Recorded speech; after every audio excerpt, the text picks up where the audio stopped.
வணக்கம் உறவுகளே, நாம் மட்டன் பிரியாணி ரெடி பண்ணிகிட்ருக்கோம். நம்ம மட்டனை வேக வச்சிட்ருக்கோம். இதில் போட்டிருக்கிறது பட்டை, பிரியாணி இலை, அப்புறமா இஞ்சி பூண்டு பேஸ்ட் 2 ஸ்பூனு, மஞ்சள் ஜீரகம் போட்டு வேக வச்சிட்ருக்கோம். ஒரு விதம் வெந்துருச்சு.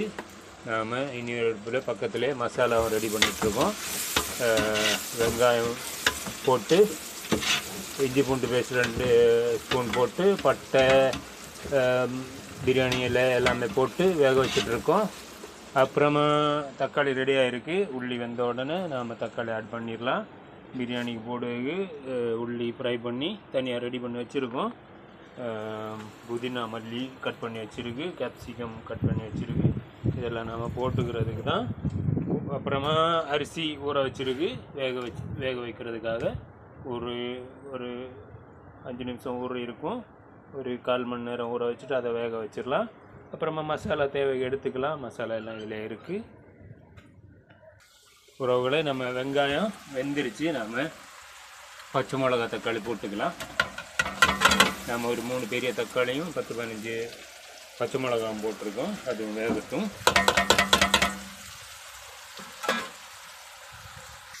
நம்ம 2 லெமன் ஜூஸ் புழிஞ்சு வச்சுருந்தோம். ஒன்று மட்டனில் ஊற்றிட்டோம். ஒரு லெமன் ஜூஸ் இதில் ஊற்றுறதுக்காக வச்சுருக்கோம். ஊற்றிடலாம்.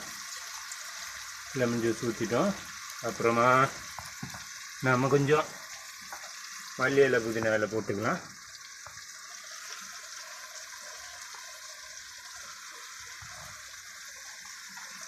எல்லாமே வேகட்டும். கடைசி ஆட் பண்ணது கொஞ்சம் மிச்சம் வச்சுருக்கு.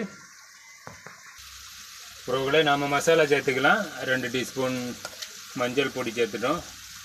2 பத்தாதுன்னு நினைக்கிறேன். சாப்பாடு அதிகமாக இருக்கனால 3 சேர்த்துக்கலாம்.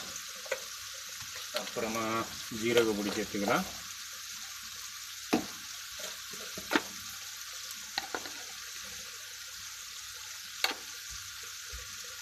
ரெண்டு ஸ்பூன் ஜீரக பொடி சேர்த்துட்டோம். அப்புறமா கொஞ்சம் மட்டன் மசாலா சேர்த்துக்கலாம். 2 ஸ்பூன்.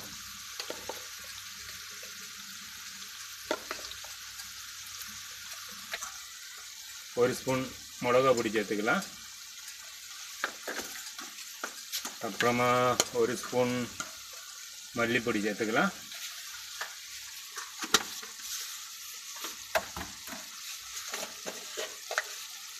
அப்புறமா 2 ஸ்பூன் நல்ல மிளகு சேர்த்துக்கலாம்.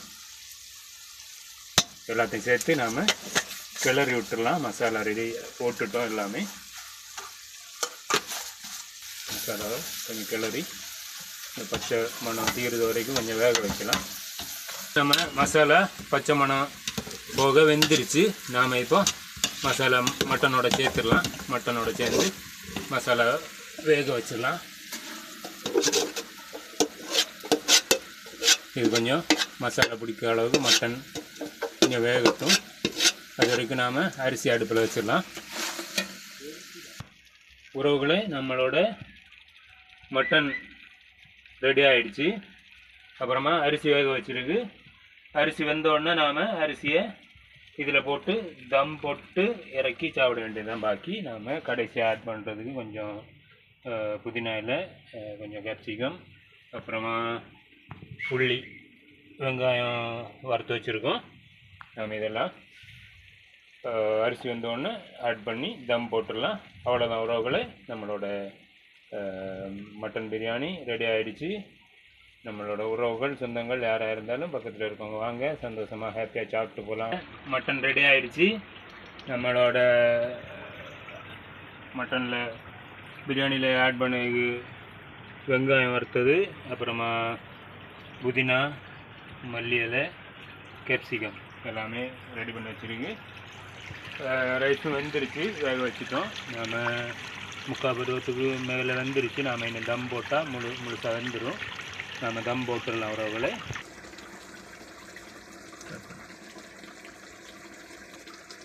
உறவுகளே, நம்மளோட மட்டன் ரெடி ஆகிடுச்சு. நாம் கொஞ்சம் வெங்காயம் பொரித்தது இதுலேயும் போட்டிருக்கு.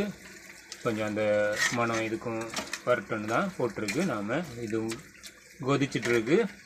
நாம் இப்போ ரைஸை ஆட் பண்ணிடலாம். உறவுகளை நாம் ரைஸ் ஆட் பண்ணிடலாம்.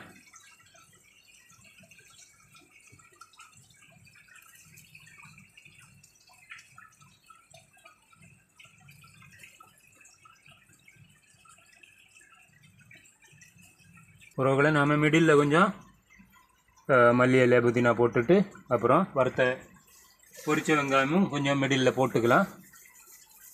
பகுதி ரைஸ் போட்டிருக்கோம், பாதி ரைஸ் அடுத்த ட்ரிப்பு போடலாம்.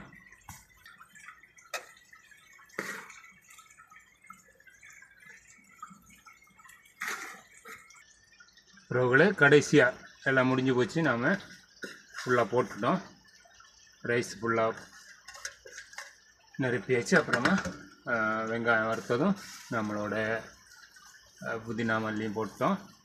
நாம் இதை ஒரு 10 நிமிஷம் தம் போட்டுட்டு இறக்கி சாப்பிட வேண்டியதான். பாக்கி உறவுகளே நம்மளோட பிரியாணி ரெடி ஆகிடுச்சு. உறவுகளே எல்லோரும் சந்தோஷமாக வாங்க, சாப்பிட்டு போகலாம். ஓகே உறவுகளே, பாய்.